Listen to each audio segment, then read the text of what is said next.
Hi, good morning. It's Elvire, and I just wanted to make a quick video for you about the Think and Grow Rich again. One of my great feeders every morning.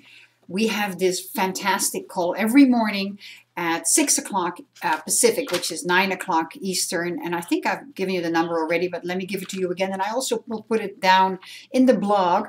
It is 712-432-0900 with the PIN of 565762. And there's also a replay.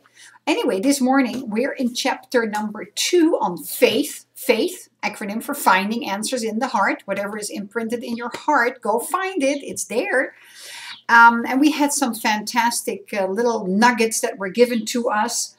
I always like the comments very much that people give, and I like to comment also. Somebody said react, and I was taught once that only animals react. You know, we don't react. We humans don't react. Animals react. It's fight or flight. If you're still in that verbiage, listen to yourself. If you're still in the fight or flight verbiage, and talking about reaction, reacting, and all that sort of stuff, think about that. Because we humans, we respond. We're on a higher level. We stop and we think about it. We stop and we think versus reacting. Somebody said something about negative this morning, and how negative loves company, of course, and how negative holds each other back as well. Maybe you've heard of the story of the crabs. If you fish for crabs and you put them in a bucket, you never have to put a lid on it, because the crabs themselves don't allow one crab to escape. They just all pull him back again. Somebody gave another acronym version of faith, and it said, I'm not really crazy about it. It said, fear ain't in this house. First of all, it says fear, and secondly, ain't is not. No, it doesn't really work for me, but hey, I would like to suggest that whatever you do, you come onto this call for 90 minutes, 3 months. Get yourself the book, and if you don't want to get the book, get the ebook, download, and come onto the call for 90 days and see how your life will change. It is such a phenomenal call. 266 people on the call this morning. The question you can sometimes ask yourself is fear. Whenever you live in fear, what are you doing? You're asking for attention. You're asking for attention when you live in fear, because fear does not make your life go so perfectly, does it now? So at some point in time, you're asking for attention. We were talking about self-limiting beliefs and fear. You know, through the faith, you create new beliefs for yourself by the repetition. Everybody talks about self-limiting beliefs. I heard somebody mention, and I think that's really good. Think about this one. Self-limiting vision, imagination, faith, vision. Really, really good. And then we talk about also, Napoleon Hill also discusses that, but not so much, but he talks about it. We nowadays talk more about it. The ether, the atmosphere around us. Well, that feeds us all, either negative or positive. But we are in constant communication with the ether. And through our words, through our actions, we feed the ether. Choices. Do we want to feed the ether positive or negative? Because we also tap into us. It is around us. Do we want to feed it positively or negatively? I am sure that each and every one of you has, at some point in his life, walked into a room where some people, two or maybe your parents, had a horrible fight.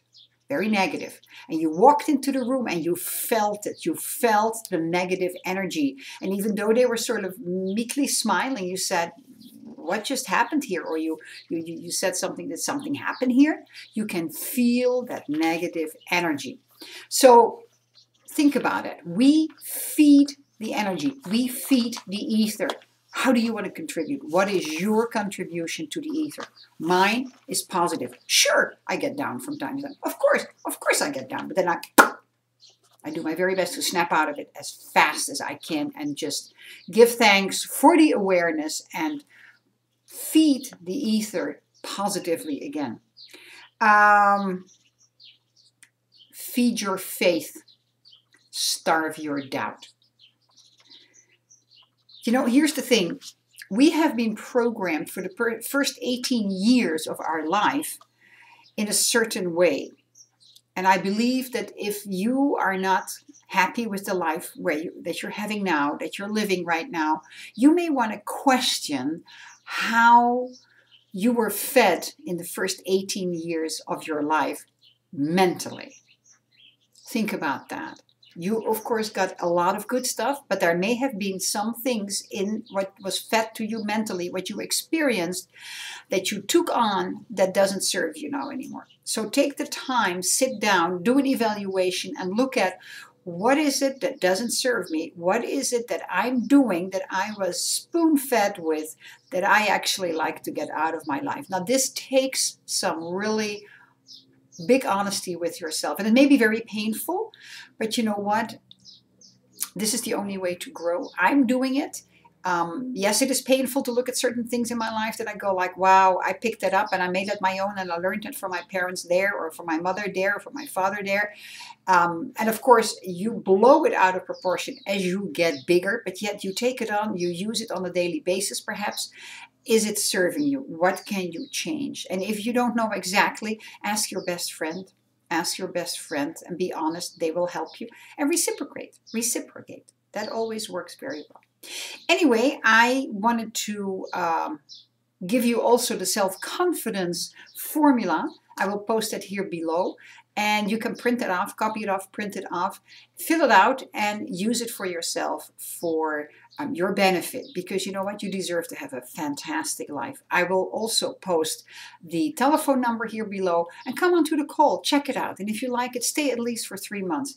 The person who started this, Paul Hutchins, has made remarkable changes in his life and is now very successful. And he's only 33 years old, and he started this 3 years ago, but he does it diligently every day. It's an accountability also to be on the call, to feed yourself positive every morning.